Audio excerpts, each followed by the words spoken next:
to another episode of Browser, Albany Public Library's show recommending downloadable books and audiobooks available on Overdrive, Libby, and Hoopla. This week, we put the spotlight on comics and graphic novels here at Browser.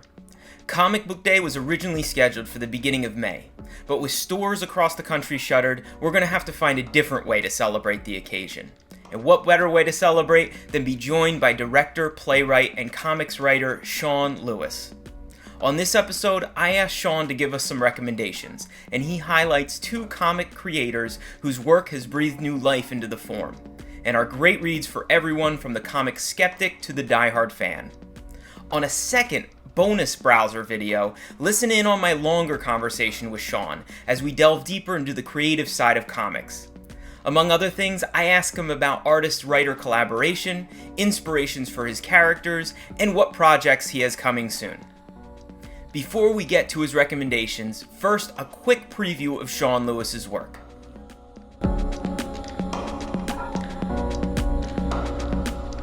Fortunately, thanks to Hoopla, library card holders have access to all of his books, including his first comic project, Saints, published by Image Comics in 2016.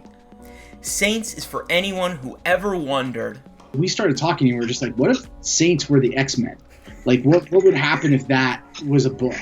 What if Saints were the X-Men? The X-Men. A question I've lost sleep over many nights.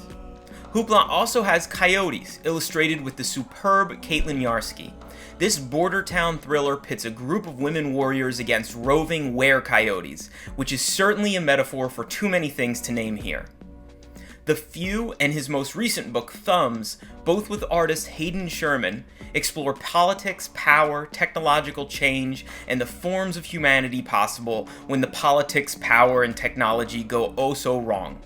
Across these books, Sean's writing is sharp, introspective, and exhilarating. These stories are as thoughtful as they are thrilling.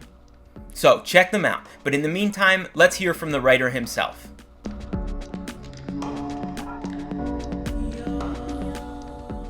There's two writers for like incoming comic book fans, which isn't even to say novice. Like, this is how I got back into comics. Is there was two writers. I had been out of comics.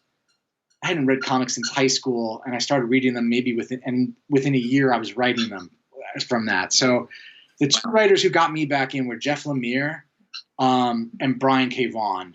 And Hoopla, which you guys are connected to, has all of their stuff. The things I would right off the bat recommend is if you've never read a comic book or you're trying to get a significant other or someone into comics, Saga is the one. Yeah. Saga is the one that you give to somebody who's like, I don't know, comic book seems stupid. They read it and they're like, I'm in love with this. Like, what is this?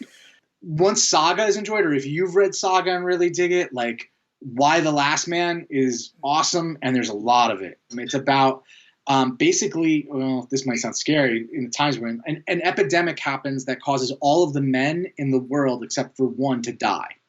So there's one Y chromosome left in the world, and all the politics and fighting and also repopulation plans that happen around this one dude, right? Who didn't ask for this. He's also like the worst.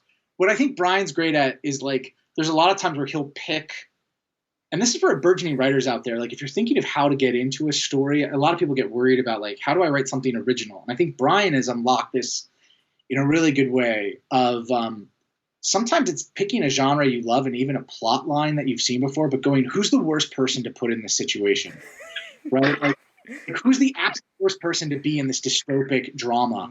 And basically, like, the last man who's left on the planet is kind of like this heartsick pseudo frat boy who's like 19 or 20 years old, who's like not prepared or ready for this. And he's having countries literally fight over him. It's kind of like, he's like literally just like, I'm trying to find my girlfriend who I think broke up with me. And they're like, what? You got to save the world. You know? It sounds very entertaining. It's insane. He also has a pet monkey as his best friend, and there's Hamlet references. It's great. It's fantastic. Why not? There's like 8 volumes of it on Hoopla. Like it'll probably take you through the rest of the summer. It's fantastic. Lemire is amazing. He turns out an absurd amount of work. It's all fantastic. And he moves around in genre. He'll do like really weird takes on superheroes, like Black Hammer, which is a great book. Like, if you like superhero movies, but you find the idea of the comic books ridiculous, Black Hammer is like a great way to go like, oh, this is an adult take on superheroes that I'm totally in for. Like, it's a group of superheroes from like the 1950s style superheroes who are stuck in this weird limbo that they're on a planet where they're like living on a farm. And like one of them is like, she's like a 40-year-old woman, but her superpower is trapped her inside the body of like an 11-year-old girl. And she's like, I just want to be a woman. like it's insane. But it's a great book. He also has a great book called Sweet Tooth. That's a great, like, almost like, I don't want to say kid friendly because I want to give it to a kid, but it's like a softer version of Walking Dead. Like, it's a survivalist book that has to do with like animals and animal cruelty and climate in a really smart but non-didactic way. But he also has this series of books that I fell in love with called Essex County, which are just slice of life books about growing up in Canada and human beings who are lonely that are gorgeous, like just gorgeous books. So like, I mean, that's 5 books, but like, they're all a lot. There's a lot of volumes to all of them. Gotcha. Well, they'll keep us busy as we are locked down and shut inside. Yeah, that's great, Sean. Hey, I really appreciate the time, and keep writing, keep busy. We look forward to seeing what's next. I hope I get the opportunity to. It's a crazy, crazy moment. Thanks a lot, Sean. I appreciate it. Yeah, no problem. Take care. Take care. Thanks for joining us on another episode of Browser. Make sure to check out Sean's work, his comic and graphic novel recommendations, and do not forget to watch our interview in this week's bonus Browser episode. Like, what's the next challenge or the next move? And we were just like, well, let's do the complete opposite of everything.